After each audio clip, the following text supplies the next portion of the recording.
Have you ever heard of that saying that when you're pointing one finger, there's three fingers pointing back at you?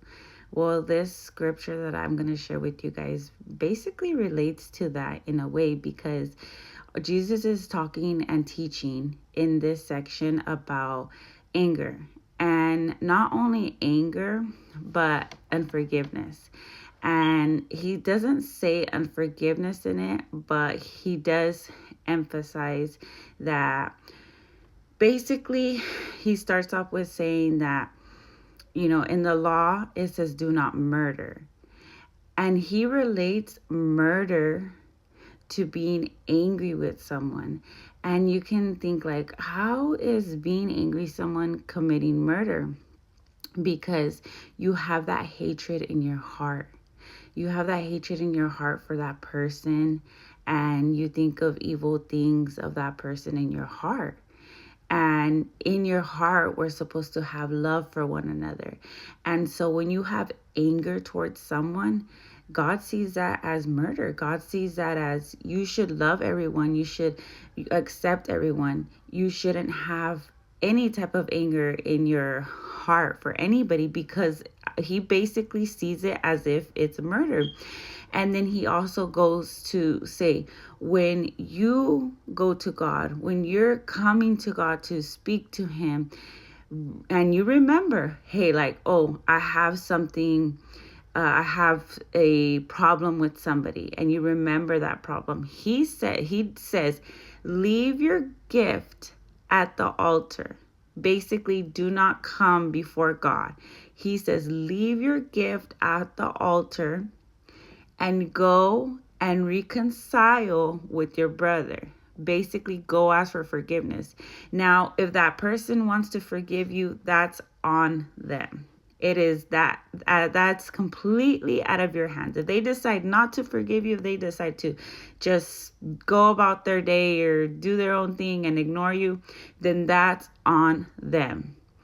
But as long as you did your job and you cleaned your hands and you tried to make right and apologize for the wrongs, even sometimes, it's not your wrong or not what you started, not your fault. But if you have that chance, because then he starts to explain it as in like a court. Like if you go to the court and say you're suing somebody, but you don't realize that this person has this evidence on you too. And so you go to the judge and you're telling the judge, oh, this person did this to me. And then this person comes with their evidence and they're like, well, you did this to me. So what is a judge going to do? He's going to do what's fair for both parties. He's not going to take favor on one or the other or anything like that. No, God is a righteous judge, and he does what is right. He doesn't pick sides. He does what is right because he's holy, and that's what he does. So it's better that you don't have anybody telling God like, oh, well, your child did this, your child did this to me, this to me, this to me. God is saying basically make everything right with everybody and then come to me, because how can I do something for you? How can I answer your prayers? How can I do this when I have somebody over here telling me, oh, your child is doing this, your child is hurting me, your child is, we're not following God's commands. So it's very important for us to not carry any type of anger, any type of hate. And I know sometimes it's very hard because there's people that have hurt us and have really damaged us. And you're like, how could I ever forgive that person? Well, God forgave you. So who are you to hold anger to somebody else when God doesn't hold any anger towards you? And God is the only one that should be able to hold the anger. We're not any better than God. We're not God. So we have to forgive. We have to forgive, and we have to ask God to help us forgive, because it's not easy to forgive.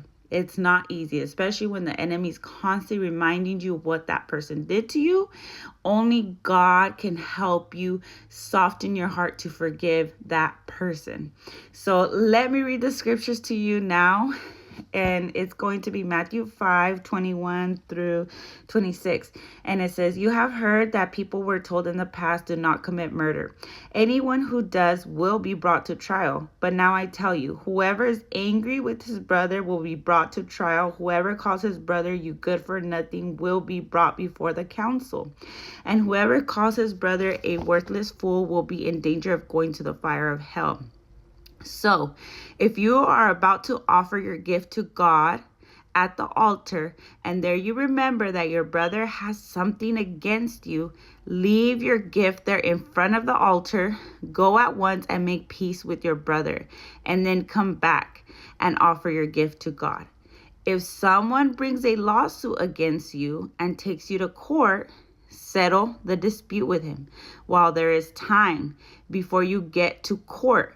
Once you are there, he will turn you over to the judge, who will hand you over to the police, and you will be put in jail.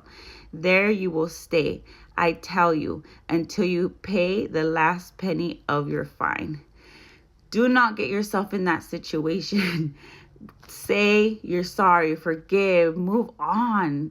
No one is worth holding you back. No one is worth it. Forgive, move on, and before you know it, you won't even worry about it no more. But that's why, in order to do that, you need God. You need God to help you, because we cannot do that on our own. If we lean on ourselves, we will never be able to forgive anybody. But when you lean on God, God will soften those borders around your heart and help you forgive that person.